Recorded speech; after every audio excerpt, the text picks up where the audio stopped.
Hi అందరికీ. నేను ఇప్పుడు అప్లోడ్ చేసే ఈ వీడియో నా వాయిస్ ఓవర్ ఇచ్చి ఎందుకు చేస్తున్నానంటే, నేను రెజినా స్టార్ట్ చేసిన తర్వాత ఎప్పుడు ఏ వీడియోని నేను అప్లోడ్ చేయలేదు.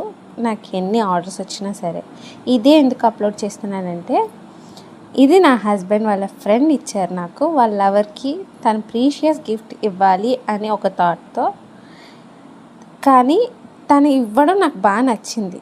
మమ్మల్ని ప్రమోట్ చేయమని చెప్పకుండా మా కోసం తన అకౌంట్లో మమ్మల్ని ప్రమోట్ చేశారు కాబట్టి, అలా అనే కాదు, మమ్మల్ని ఇప్పటి వరకు ఎంకరేజ్ చేసిన వాళ్ళు ఎవరు లేరు. మాకు ఇది ఫస్ట్ టైం. మాకు ఇంత ఎంకరేజ్మెంట్ బయట నుంచి రావడం అంటే, నా ఫ్యామిలీ నాకు ఎప్పుడు సపోర్ట్గానే ఉన్నారు. ఇదే ఫస్ట్ టైం నాకు బయట నుంచి ఒక పర్సన్ సపోర్ట్ చేయడం. నాకు అది బాగా నచ్చింది కాబట్టి నేను ఈ వీడియోని అప్లోడ్ చేయాలి అని డిసైడ్ అయ్యాను. ఎలా ఉంది ఏంటి అనేది ఒక కామెంట్ చేయండి, ఒక లైక్ కొట్టండి.